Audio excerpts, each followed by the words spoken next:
Olá pessoal, agora eu vou falar de função afim, nosso último capítulo do volume 1. E a ideia de função afim é bem simples. Já vou direto ao ponto. Nessa parte aqui da página 60, a gente já consegue falar da forma da função afim, ressaltando a sua definição. E já do lado aqui um exemplo. O que é uma função afim? É uma função em que tem um coeficiente multiplicando o x está elevado à potência 1, e um valor b que não tem a presença do x em uma multiplicação. E aqui a gente tem um exemplo de uma função afim, temperatura em Fahrenheit, temperatura em Celsius. A gente poderia escrever também isso aqui como sendo Fahrenheit em função dos graus Celsius vai ser igual a, perceba que a gente teria 9/5 multiplicando a temperatura em Celsius, estou representando por C, mais 32, ou seja, o meu coeficiente A seria o 9/5, o meu coeficiente B seria o 32. Nós vamos ver que o A também é chamado de coeficiente linear, coeficiente angular, e isso vai ter uma implicação no gráfico, e o B é chamado de coeficiente, agora sim, linear. Bom, a ideia de função afim ela é muito simples.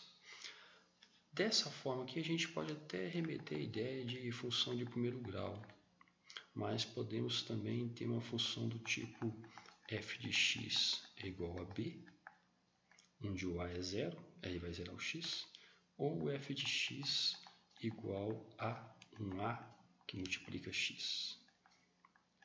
A função de primeiro grau ela não se aplica ao caso quando o a é zero. Então a função afim é mais abrangente, ela envolve os três casos. A função completa, sem o a e sem o b. Bom, nós podemos modelar várias situações com função afim. Na página seguinte traz aqui o custo de impressão de duas gráficas e o seu esboço do seu comportamento. Bom, nós temos aqui duas leis de formação, gráficas A e B. Percebam que se forem impressos 240 panfletos, nas duas, o valor a ser pago vai ser o mesmo. Na verdade, se forem impressos 300 panfletos, o valor a ser pago nas duas vai ser o mesmo. Diferente dos outros panfletos, das outras quantidades de panfletos. E aí a gente consegue verificar isso de maneira muito clara no esboço do gráfico. Aqui a gente tem, acho que ficou um pouco pequeno, vou colocar aqui custo na empresa A ou na gráfica A, custo na gráfica B. E esse ponto aqui de interseção entre as duas retas, lembrando que o gráfico de uma função afim a uma reta é justamente essa situação em que as duas cobram o mesmo valor. Então, outra maneira de interpretar o gráfico é essa aqui. Bom, se for imprimir 100 panfletos essa é a gráfica B. Na gráfica B vai custar R$140. É algo que a gente consegue confirmar aqui. 100 panfletos, gráfica B, R$140. Na gráfica A, voltando, os 100 panfletos vão custar R$180. E a gente consegue confirmar isso daqui. Outra maneira de interpretar esse gráfico é que o gráfico que estiver, a reta que estiver acima, ela obviamente vai custar mais do que a que estiver embaixo, já que no eixo Y representa o custo em reais.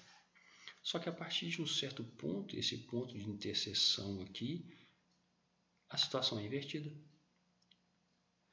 E aí a gente vai ter que analisar essas peculiaridades da função afim ao longo dos enunciados contextualizados.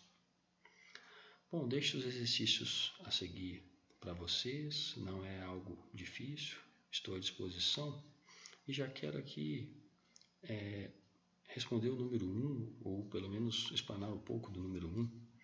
O objetivo aqui no número 1 é identificar as funções afim e perceba qual é o formato da função afim.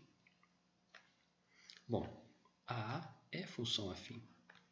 A B não é, porque o x está elevado ao quadrado. Então, a B não é. A C é função afim, inclusive o coeficiente A dela é 1. A D é função afim, apesar de estar em posições trocadas, eu poderia reescrever isso aqui como sendo 4t menos 22, já que a estrutura é a incógnita primeiro. Trocar a letra não importa, nós temos que manter a relação da função dessa forma, com a incógnita elevado a expoente 1. Então é função afim sim. A letra E também é função afim, é um caso em que o A é igual a zero, então anula a parte da incógnita, fica apenas o B, função constante.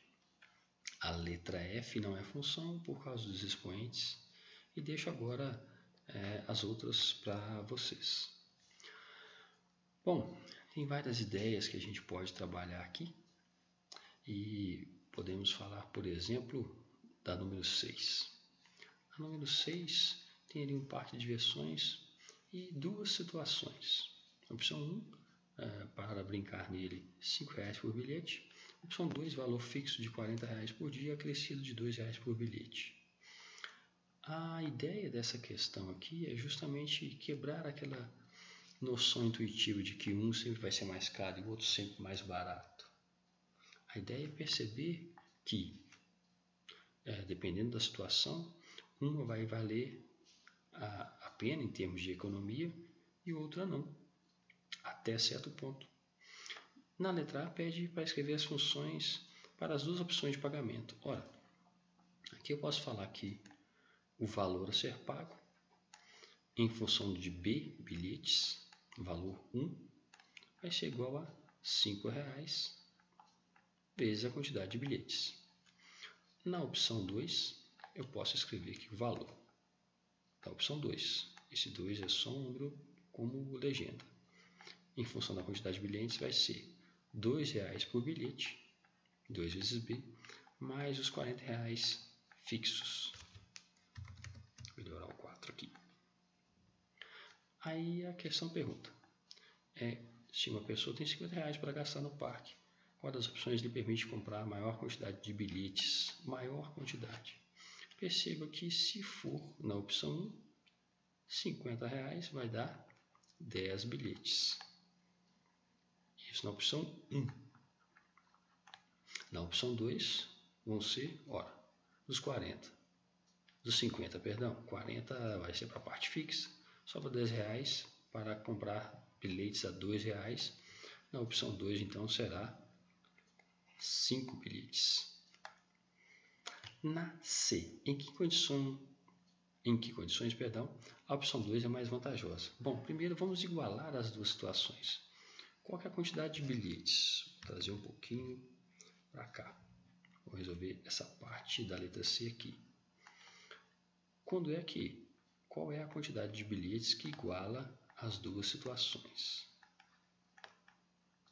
Igualei a opção 1 com a opção 2.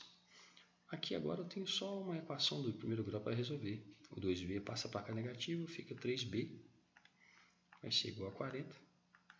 O 3 passa dividindo, b vai ser igual a 40 dividido por 3.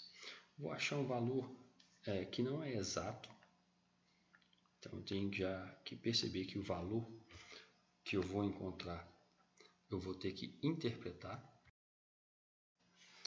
Aqui então será aproximadamente 13,3, o que nos permite concluir que tem que ser 14 bilhetes para uma opção ser melhor que a outra, e vou deixar essa análise para vocês. 13 bilhetes, uma opção vai ser melhor, a partir de 13, ou melhor, logo após 13, 14 bilhetes, a outra opção vai ser melhor, e aí vou deixar para vocês interpretarem com qual delas vai ser melhor, se vai ser 1 ou a 2. Bom, os exercícios agora começam a ser mais contextualizados e aí a gente tem que trabalhar bastante a capacidade de leitura. Estou à disposição e bons estudos.